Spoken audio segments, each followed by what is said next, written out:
I call this debate to order. The resolution on the table is resolved. Hold Hamas responsible for the conflict in Gaza. Hey, Dad, open WhatsApp now and see all the dead, said the terrorist.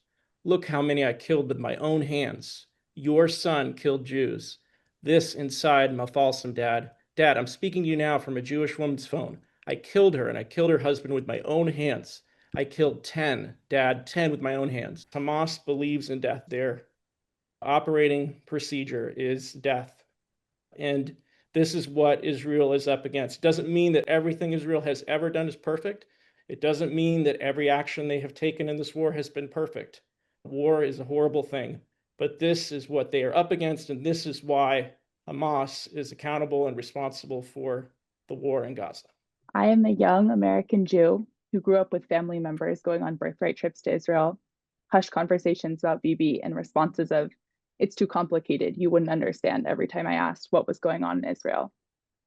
Over the past 2 years, I have heard Israel's most brutal and destructive military offensives, destroying hospitals, killing literally tens of thousands of children, all justified by the need for Jewish safety.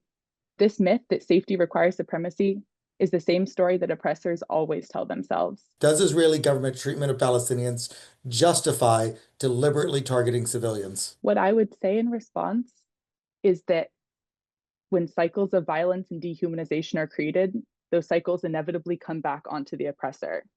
There's a quote I love by Ruth Wilson Gilmore that says, "Where life is precious, life is precious." So when life is dehumanized in any way, that life will be dehumanized in all ways. And I think that's what happened in October 2023. Israel originally belonged to the Jews. Just like we say we stole the indigenous people's land here in the States, the Jews had their own land taken from them. After World War II, United Nations decided to split the chunk of land between Israel and Palestine in 1947. Israel accepted this as a natural impasse, but Arabs did not. They attacked Israel time and time again, wanting to destroy Israel from the map and take the land to be theirs 100%. Israel defended itself as a result. I have been a member of a Palestinian Rights Task Force since 2004.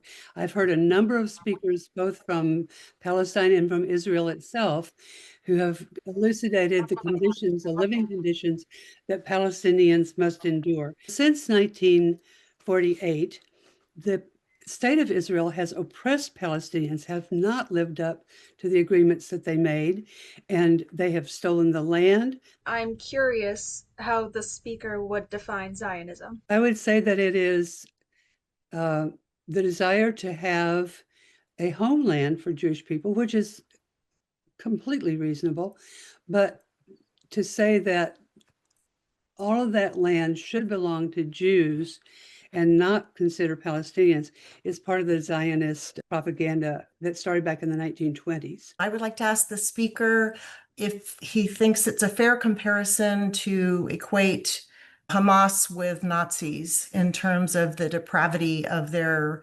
doctrine, their actions, or is that a step too far? I would say it's definitely a regime that it's their way or the highway. This is a group of people that if you don't do what they like, they're going to kill you. And so, yeah, I would probably consider them Nazi-esque or fascist.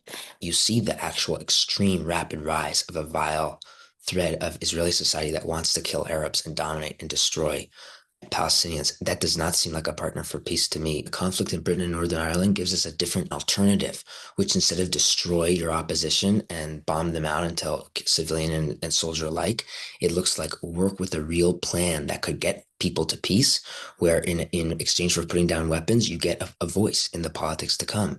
I yield my time, and I want a question that will challenge what I said. What would the speaker hope to see happen from either side or both sides as the next step in the vein of a courageous act of respect and selflessness? So it's difficult, but I'll say I would like to see among the Palestinian Arabs, I would like to see the emergence of a leadership that is interested in governing the Palestinian Arabs.